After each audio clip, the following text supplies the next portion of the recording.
ചെങ്ങായി ഇജ്ജ് ഒരു കച്ചവടം സംസാരിക്കാണ്ട് പറഞ്ഞല്ലേ എന്നെ വിളിച്ചോണ്ടല്ലേ കച്ചവടം സംസാരിക്കുന്നത് കഴിഞ്ഞിട്ട് സംസാരിച്ചോളി.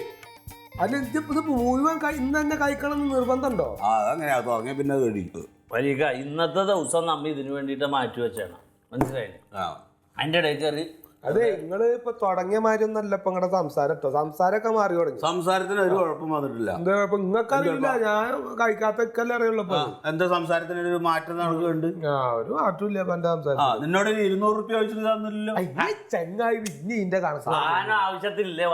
അതെ, അപ്പൊ മനസ്സിൽ വിചാരിച്ച കാര്യങ്ങൾ നടക്കും. നടക്കും. മാര്യാക്ക് നല്ല ബീഫ് കറി അവിടെ കൂട്ടാൻ വെച്ചിട്ട് അതിന്റെ റെസാർഡ് കൂടെ ഇരുന്ന് ചോദിക്കേണ്ട ആളെ ഞാൻ. ഉച്ചമ്മളൊക്കെ റസീൽ എടുത്തില്ലെങ്കിൽ അവന് വഴക്ക്. എന്റെ പരീക്ക ഉച്ചക്ക് ഇപ്പൊ അങ്ങോട്ട് വീട്ടിലോട്ട് ചെന്നില്ല എന്ന് പറഞ്ഞ റസിയ ബീഫ് കറി എടുത്ത് തോട്ടി കളയൊന്നുമില്ല. തോട്ടിക്കളയല്ല, പേടിയാണ്. ഭാര്യമാരെ വരച്ച വരയില് നിർത്തണം.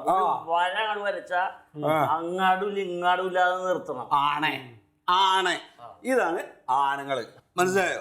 അല്ലാതെ പെണ്ണുങ്ങൾ ഇങ്ങനെ പറയുന്നതിനനുസരിച്ച് ഇങ്ങനെ തുള്ളി കളിച്ച് അതിന്റെ പിന്നാലെ ഇങ്ങനെ നടക്കണവന്മാരെന്ന് ആണുങ്ങളുടെ കൂട്ടത്തിൽ കൂട്ടിലേ. അല്ല നിന്നെ ഉദ്ദേശിച്ച് പറഞ്ഞാലില്ല, എന്നെ ഉദ്ദേശിച്ച് പറഞ്ഞാലും കുഴപ്പമില്ല, അതിനൊന്നും എന്നെ കിട്ടൂല. ഞാനല്ലോ എന്റെ മല്ലികയുടെ അടുത്ത് മല്ലികേ അത് ചെയ്യരുത് എന്ന് ഞാൻ പറഞ്ഞു കഴിഞ്ഞാ മല്ലിക ചെയ്യില്ല. ഞാനല്ലോ കടയാടി അടിച്ചാണ് വെച്ചിരിക്കുക.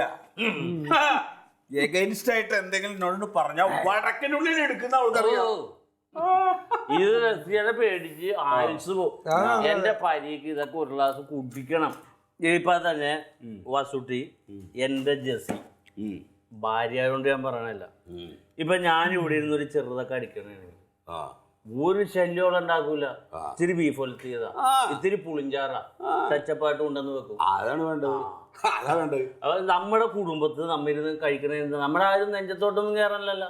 ഇത്ര വലിയ ധൈര്യശാലി ചെന്തിനെ ഓളം അങ്ങോട്ട് ഇറങ്ങിയ സമയം നോക്കിട്ട് ഓനും കുട്ടി ഇവിടെ വന്നോട്ടെ.